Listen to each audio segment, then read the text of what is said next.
Boa noite! Está no ar mais um Direito da Gente, ao vivo dos estúdios da TV Campos de Minas.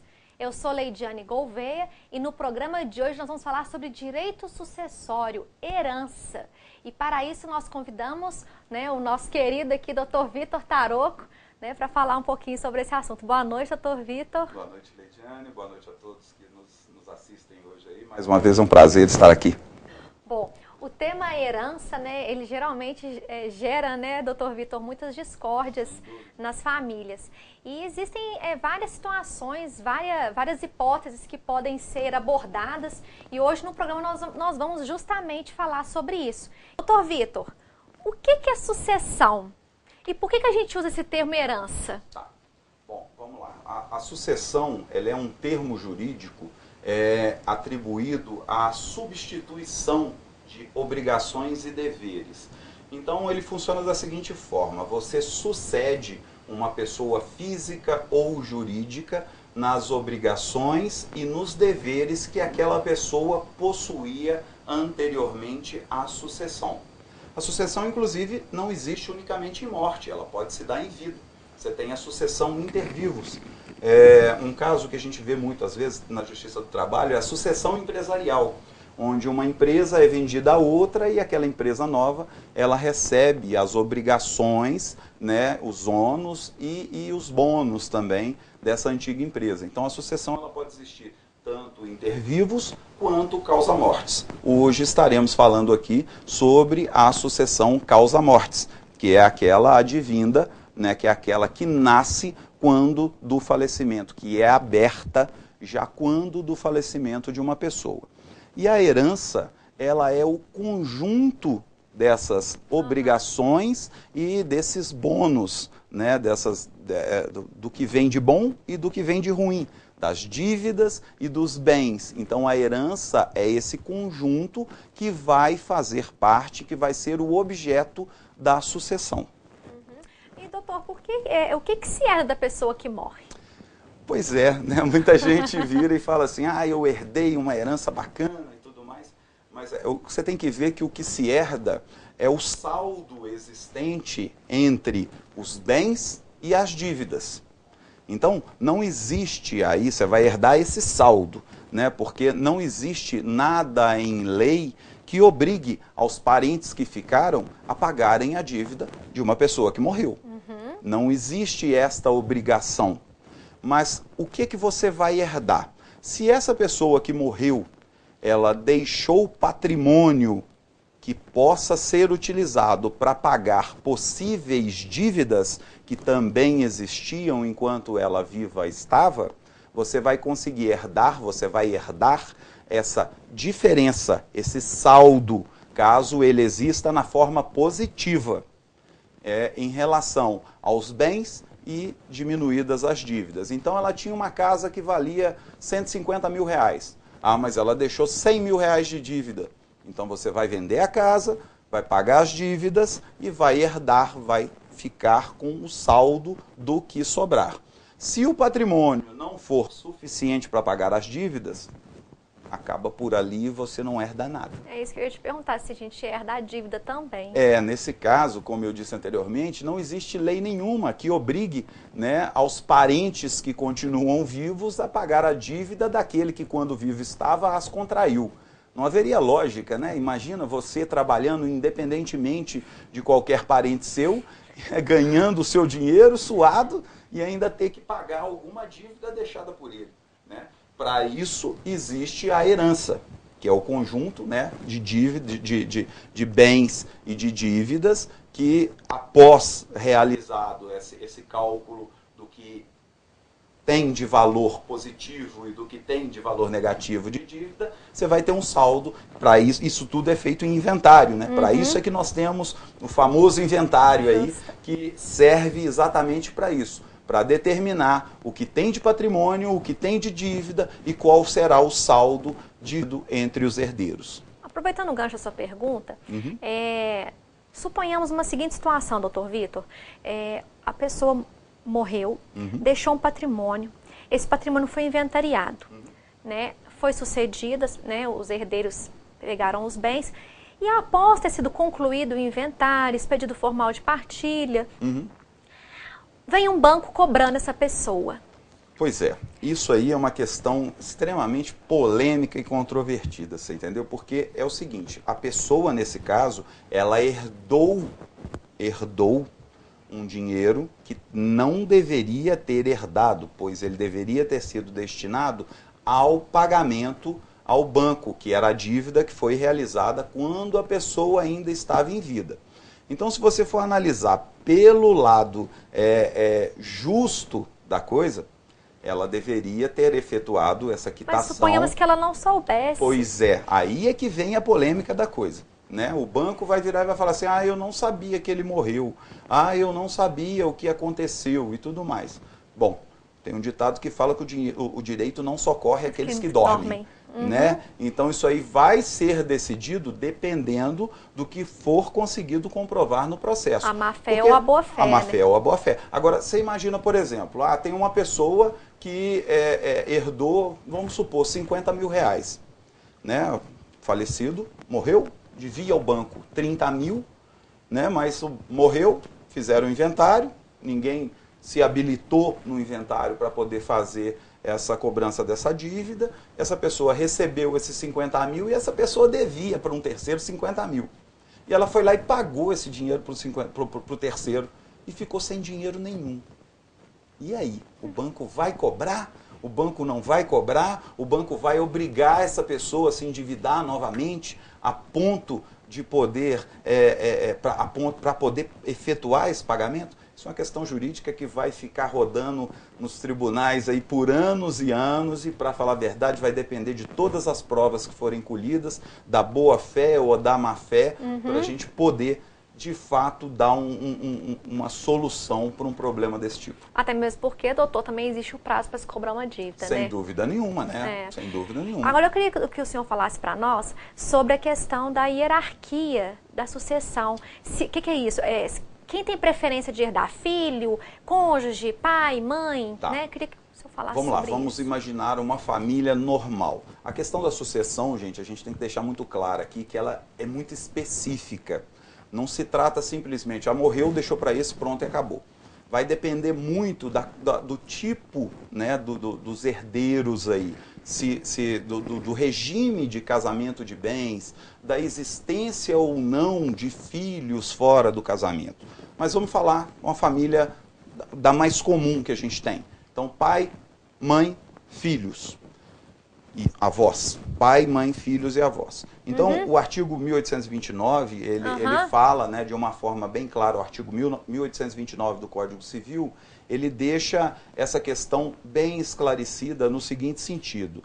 Ele prevê, primeiro, os descendentes, né, os filhos, como os principais herdeiros aí, os primeiros, né, no rol dos herdeiros necessários, os filhos em concorrência com o cônjuge sobrevivente. Então, por exemplo, pai, mãe, 2 filhos. O pai veio a falecer. Quem vai herdar? A mãe e os 2 filhos. Claro, relembrando novamente, tudo isso dependendo do regime de bens eleito pelas partes.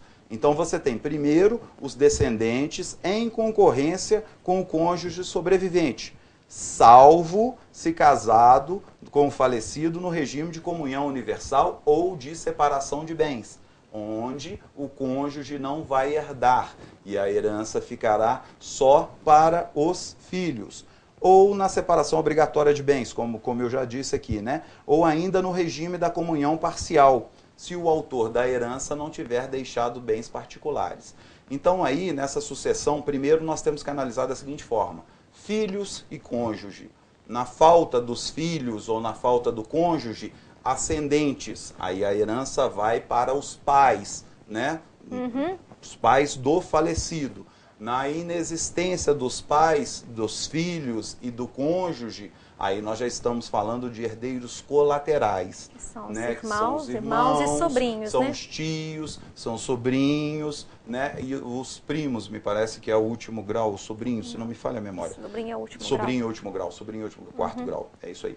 Então, é o seguinte, ela chega até aos sobrinhos. Então, vocês têm o pai, a mãe, os filhos, depois, na falta deles, os avós, aí no caso, os pais do que faleceu, né, irmãos e sobrinhos. Tá. Doutor Vitor, a Dalva de Santa Cruz de Minas, ela quer saber o seguinte: fiquei 16 anos casada com a pessoa. Após a morte dela, eu tenho direito a alguma coisa? Tem sim. Vai depender, mais uma vez, né, do regime de comunhão de bens que foi eleito pela senhora. Só para deixar claro aqui, eu falei no bloco anterior que a esposa casada em comunhão parcial de bens, ela vai participar da herança junto com os filhos, ela vai participar da herança em relação aos bens particulares, porque em relação aos bens havidos na constância da união, ela é meieira, e quem meia não herda. Tá? Só para deixar isso claro. Agora, nessa questão dessa senhora aí, a gente tem que analisar uma questão, tem que ver qual o regime de bens que foi adquirido por ela. 16 anos atrás, vamos imaginar que... Se bem que não está tão longe assim não, provavelmente comunhão parcial de bens. Parcial, né? Porque antes de 79 que era o comunhão universal, né? Exatamente. Então a gente tem que analisar qual é o regime de comunhão de bens da senhora, para a gente poder ver se a senhora terá direito ou não. Levando-se por base uma união estável, né, ou mais fácil aí um regime de comunhão parcial de bens, que provavelmente foi o que foi eleito pela senhora, a senhora vai ter direito aí à herança dos bens, como eu disse aqui, né, dos bens particulares aí no caso, né, mas não terá direito à herança dos bens que foram meados, porque a senhora já é dona da metade, né, dos bens que foram adquiridos após a constância da união. Né, mas o primeiro ponto aí para se definir, para dar uma resposta correta para a senhora, é exatamente a gente saber qual o regime de comunhão que a senhora foi casada. Então vamos frisar aqui para a nossa telespectadora. Se ela foi casada no regime da comunhão parcial de bens, ele faleceu. Aqueles bens que ele e ela construíram durante o casamento, casa, carro que eles compraram, ela não herda, ela meia. Ela meia, ela é tem meia, direito a metade já é dela. Metade agora, já é dela. Se ele tem bens antes de casar com ela, ou bens que ele particulares. herdou, ou que foram doados para ele, aí ela participa da herança junto com os filhos. Concorre com os filhos. Na mesma cota-parte. Na mesma proporção. Então, se tiver 5 filhos, você vai ter um quinto. Na mesma proporção. Bacana. Tá bom? Bom, a Mônica da Colônia está fazendo uma pergunta aqui bem peculiar. Fiz DNA e deu positivo. Possuo 49 anos e meu pai passou a herança em vida para os outros filhos e não me incluiu. Fui em um advogado e ele afirmou que a minha parte da herança só receberei depois que ele morrer. Por que isso? Não, desculpa, mas eu discordo da opinião do colega aí. Primeira coisa, na doação, quando você vai fazer uma doação, e você vai fazer uma doação para um filho, você pode doar até 50% dos seus bens. Então, por exemplo, você tem 2 casas, as 2 casas no mesmo valor. Você pode fazer o que você quiser com 50% dos seus bens, que seriam uma casa. Os outros 50%, se for doação, você tem que doar de forma igual para os seus filhos, de tamanhos iguais para os seus filhos. Se você fez um DNA e você descobriu que é um filho novo, sem a ciência, né, do seu pai antes dessa doação, você pode pedir a anulação dessa doação, que no meu entendimento ela passa a ser até nula aí, em virtude dessa constatação da existência de um novo filho, né? Você vai conseguir anular aí, como eu disse, 50% dessa doação, caso não existam outros bens suficientes para suprir, né, os valores doados para os filhos. Né? Porque nós temos até um caso desse onde a gente está pleiteando exatamente essa anulação de 50% da doação. Porque ele já faleceu. Ele faleceu, sim, mas ela quer né? saber aqui, doutor, porque ele ainda é vivo. Não, ela pode pleitear a anulação dessa doação, porque ele está se desfazendo, né, do patrimônio dele em vida. Mas a pessoa não pode dispor seu patrimônio da forma como quiser em vida? Para os filhos, não. Ah, não? Para os filhos, não. Ele tem que ter autorização dos demais. Isso caracteriza renúncia. Ele tem que ter autorização dos demais filhos. Entendeu? Pode ser que até em vida a gente tem que fazer uma pesquisa melhor, pode ser que até fique um pouco difícil dela discutir isso pelo fato dele estar em vida. Mas essa doação, da forma como foi feita, ela pode ser questionada, entendo eu, que desde já. Que desde já. Mesmo porque trata-se da destinação de um patrimônio, né, que teoricamente pertenceria a ela. E ela foi suprimida dessa linha sucessória.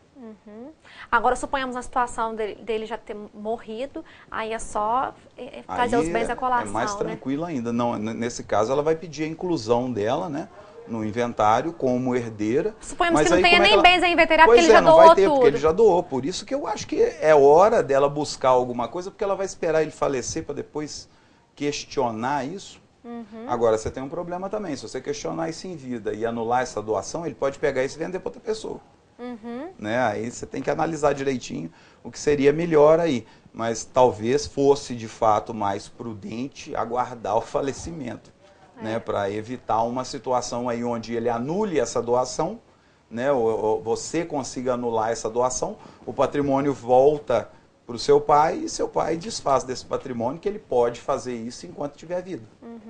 Bom, a Magda do Matozinhos, ela está dizendo o seguinte: sou uma das 8 herdeiras da casa que meu pai me deixou, porém meu tio, que é um dos herdeiros, é o único que desfruta desse bem e disse até que já vendeu. Como eu faço para ter o direito à minha parte desta casa? Bom, Isso é tão comum, né, doutor? Isso é extremamente comum. Às vezes você tem um imóvel só com 10 pessoas como donos. Existe uma ação própria para isso, que é o que a gente chama de extinção de condomínio. Mas primeiro tem que inventariar, né? Tem que estar inventariado. Você tem que inventariar, porque senão você vai entrar com a extinção de condomínio e o juiz vai extinguir o processo e vai te condenar a pagar honorários para outra parte. Então, primeiro você tem que inventariar esse imóvel, passar esse imóvel para o nome de todos os herdeiros e, após isso, entrar com uma ação de extinção de condomínio.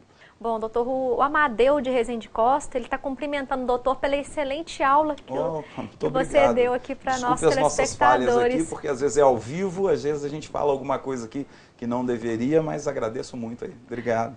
Bom, e nós estamos chegando ao fim do nosso programa